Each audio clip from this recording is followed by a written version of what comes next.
Монголын үндэсний олон нийтийн телевиз, мал эмнэлгийн ерөнхий газар, Дэлхийн банкны санхүүжилттэй хэрэгжүүлж байгаа мал аж ахуйн эдийн засгийн эргэлтийг нэмэгдүүлэх төсөлтэй хамтран эрүүл мал Монголын баялаг нэвтрүүлгийг хүргэж байна.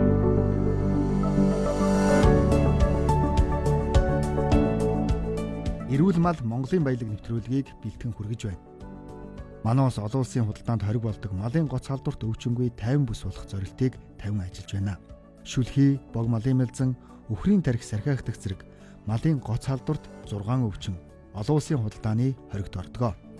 Манай улсын хувьд 2024 онд үхрийн мэлзэн өвчнгүй 50 бүс болсон бол 2022 онд үхрийн цээж өвчнгүй эрүүл 50 бүс болсон. Цаашдаа Монгол улс эрүүл бүс болох зорилтыг тавин ажиллаж байгаа юм аа.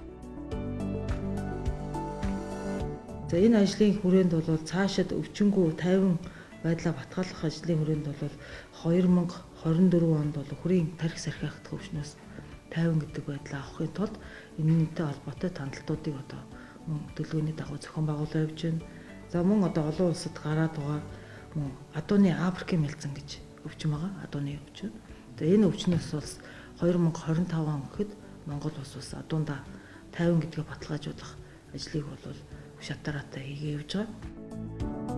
Манай улс 2030 он гэхэд бог малын мэлзэн өвчнгүй 50 бүс нутаг болох зорилтыг тавьжээ. Энэ зорилтыг биелүүлэхийн тулд стратеги төлөвлөгөө боловсруулан ажиллаж байна. Дэлхийн стратегийн дагуу Монгол улсын бог малын мэлзэнтэй тэмцэх стратегийг 2022 оны 6 сард төдөөж хөнгөлтөр яамны сайд баталсан. За энэ дэлхийн стратегитэй уялдуулж Монгол улсын бог малын мэлзэнгаас эрүүл 50 байдлыг баталгаажуулах стратегийг мөн батлаад 2030 он гэхэд бог малын мэлзэнгүй байх ийм одоо үе шатны ажлуудыг бол эхлээд явж байгаа. Бог малын өвчнийг бууруулахад хэрхэн анхаарч ажиллаж байгаад Дэлхийн мал амьтны эрүүл мэндийн байгууллагаас ирж дүгнэлт хийжээ. Малын гоц холдворт өвчнөөс сэргийлэхэд хууль эрх зүйн орчин сайн бүрдсэн. Мөн онцлогоог амжилттай хийж байна гэж дүгнсэн байна. За энэ дэлхийн стратеги хэрэгжүүлэхтэй холбоотойгоор Дэлхийн мал амьтны эрүүл мэндийн байгууллагаас тухайн улс болгон дээр одоо мал эмнэлгийн арга хэмжээний үнэлгээ түүнээс гадна нэг өвчин чиглэсэн юм одоо тухайлбал энэ бог малын мэлзэн өвчнөд тэмцэх арга хэмжээний үнэлгээ гэдэг хийдэг. Энэ үнэлгээг Монгол улсад 2022 оны 9-р сард хийсэн байгаа. Энийгээ цахим байдлаар хийсэн үнэлгээ байгаа. Энэ үнэлгээнд дээр тухайлбал одоо бог малын мэлзэнтэй өвчнөд тэмцэх арга хэмжээний онцлогоо нь бол сүүлийн жилүүдэд ингэж амжилттай хэрэгжээд энэ 91% үнэлгээ авсан байна гэх жишээтэй. За энэ дээр урчин зэрэглэх тэмцэх арга хэмжээ, за хууль эрх зүйн хувьд манайхын бог малын мэлзэнтэй тэмцэх арга хэмжээний хууль эрх зүйн хувьд суур нөхцлүүд нь бүрджээ гэдэг үнэлгээ гарч ирсэн байх жишээтэй. За энэ үнэлгээнээс харахад одоо Монгол улсад энэ оролцогч талуудын хамтын ажиллагаа, дээрээс нь тандалтын арга хэмжээ, за урчин зэрэглэх тэмцэх арга хэмжээнд дээр бол бид нар анхаарч цаашдаа сайжруулах шаардлагатай байна гэдгийг үнэлгээд гаргаад өгсөн байна. Дэлхийн мал амьтны эрүүл мэндийн байгууллагаас хийсэн дүгнэлтээс үзэхэд хамтын оролцоон дээр танах анхаарах хэрэгтэй гэдгийг сануулжээ. Хамтын оролцооны хэсэгт малчдын үүрэг хариуцлага хамгийн чухал юм. Малын гоц халдварт өвчин гарахад хамгийн анхдагч мэдээлэгч нь малчин өөрөө. Үүнээс гадна малын эмч мөн төрийн тусгай үүргийн албан хаагчид буюу баг сумын засаг дарга нарын оролцоож чухлаа. Хамгийн гол юм харилцагч талуудын хамтын ажиллагааг сайжруулах гэдэг юм бол хамгийн чухал байдаг энэ дээр. Нөгөө нэг төрийн байгууллагуудын оролцоог нэмэгдүүлэх хэрэгтэй, орон нутгийн удирдлагуудын оролцоог нэмэгдүүлэх хэрэгтэй. Дээрээс нь дахиад нөгөө хамгийн чухал юм малчдын оролцоо. Малчдын оролцоо маш чухал. Биднэрт өвчний гаралт хаана гарч ийн гэдэг юмыг хамгийн эхний шатнд мэдээлэх хэрэгтэй үүрэгтэй хүн чинь малчин байгаа байхгүй. Хуулийн дээр 12 цагийн дотор мэдээлэл үүрэг өгсөн байдаг. Гэтэл нөгөөх манд устд мэдээлэгдэхгүй, оцрогдож мэдээлэл ирэх тийм тохиолдол байдаг. Тэгэхээр бид нар нөгөө хяналтанд авах боломж маань хязгаарлагдах ч юм уу хүрээнд тэлээд явчих юм эрсдлүүд байдаг. Тийм учраас хамгийн дөрөв малчтаас мэдээлэл ирэх нь чухал. Дээрээс нь орон нутгийн мал эмнэлгийн байгууллага, дээрээс нь орон нутгийн удирдах байгууллагууд, багийн дарга нар бас байна.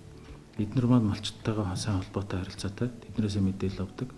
За өвчний эрсдэл нөхцөл байдал үүсэх юм эсвэл бид нар урчин зэрэглэх арга хэмжээ хэрэгжүүлэхдээ нөгөө байгууллагууд маань дандаа хамтраад ажилладаг.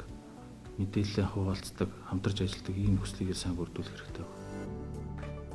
Бог малын мэлзэн өвчнгүй 50 бүс болох зорилтыг 3 үе шаттай хэрэгжүүлэхээр зорьсон. 2022 оноос 2025 онд бог малын мэлзэн өвчнөд тэмцэх үйл ажиллагааг үргэлжлүүлэх бол 2026-аас 2028 онд бог малын мэлзэн өвчнийг устгах үйл ажиллагааг хэрэгжүүлнэ. Харин 2029-оос 2030 онд өвчнгүй 50 бүс болж дэлхийн мал амьтны эрүүл мэндийн байгууллагаар хүлээн зөвшөөрүүлэх үйл ажиллагаа хийнэ. Малын гоц халдварт өвчнгүй эрүүл бүс болох нь эдийн засгийн баталгаа юм а. Одоо та бүхэн дээрээс харж байгаа Хүнс үдээ чухал үйлдвэрийн сайдаар 2022 оны 6 дугаар сард батлуулсан стратеги төлөвлөгөө гэж байгаа. Энэ дээр бог малын мэлзэн өвчтөд тэмцэх устгах стратеги гэж гаргасан байгаа. Энэ дээр 2030 он хүртэл гэжүүлнэ. За энэ дээр харж байгаа та бүхэн манай 2 дугаар шатнаас эхлээд бог малын мэлзэнтэй тэмцэх үйл ажиллагаа хэрэгжүүлнэ гэдэг энэ дотор хэд хэдэн арга хэмжээнүүдийг хэрэгжүүлэх чиглэлтэй байгаа. Энэ дотор нэг 19 арга хэмжээ байх жишээтэй. Тэгэхээр энэ өвчнийг эрүүлжээд энэ өвчнөөс манайх эрүүл 50 боллоо гэдэг статусыг авснаар экспорт олон улсын худалдааны нэг гарц бий болж байгаа гэсэн үг. Тэгэхээр нөгөө бүтээгдэхүүн малын бог малын гаралтай бүтээгдэхүүн бог мал олон улсын худалдаанд гарах бас нэг зам нэгдэнэ гэсэн үг. Энэ стратеги төлөвлөгөөнд ганц бог малын мялзан өвчин гэхгүйгээр бусад малын гоц халдварт өвчнөөс бүрэн ангижрах эрүүл бүс болох зорилтыг тавьсан. Тухайлбал 2025 онд малын гоц халдварт өвчин шүлхээ өвчингүй, 2026 онд гахаан сонгомл өвчингүй бүс болох зорилтыг тавьжээ. За энэ шүлхээ өвчний хувьд бол бид бүхэн улсын их хурлаас гарсан өдөө аж ахуй байнгын орноос гарсан 04 тоо тогтоолын хүрээнд болон одоо засгийн газар улсын их хурлаас авч одоо дэмжлэг үзүүлж ажиллаж байгаа. Энэ өвчнийхөө хүрээнд бол бид бүхэн 2025 онд шүлхээ өвчнөр 50 байдлаа одоо олон улсад баталгаажуулах ажлыг одоо хийхээр энэ төлөвлөгөө графикийн дагуу ажлуудыг хийгээд 2022, 23, 24, 25 онд ингээ хэрэгжүүлэх ажлын төлөвлөгөөнүүдийг гаргаж явж байгаа. Үүний зэрэгцээ манай улс дотооддоо малын халдварт өвчнгүй болох зорилтыг тавьсан. 2019 онд Өмнө Говь аймаг бүрслээс өвчнгүй эрүүл бүс болсон. Тэгвэл одоо улсаараа Ямааны Годрон, Үхрийн сүрвээ өвчнгүй болох зорилтыг тавиад байна. За мөн одоо Үхрийн сүрвээ лейкоз өвчний тандалтуудыг 2021-20 оноос эхлээд Олимпийн ерөнхий газар тандалтын төлөвлөгөөнд ороод хийгээ явж байгаа. 25 он гэхэд бол 50 гэсэн статус аваад ингээд вирусын болон худалдааны одоо 20 цэрт өвчнүүдээс эрүүл 50 байдлаа баталгаажуулах юм үе шаттай төлөвлөгөөтэй арга хэмжээнүүдийг бол дотоодын болон одоо гадаадын хууль тогтоомж дүрм журамд нийцүүлэн авч хэрэгжүүлээ явж байгаа. Мал сүрэг эрүүл байна гэдэг бол эрхэм баялаг, эдийн засгийн баталгаа юм. Тэр дундаа олон улсын худалдаанд оролцоход эрүүл бүс гэсэн статусаа баталгаажуулж түүнийг хамгаалж байх нь чухлаа.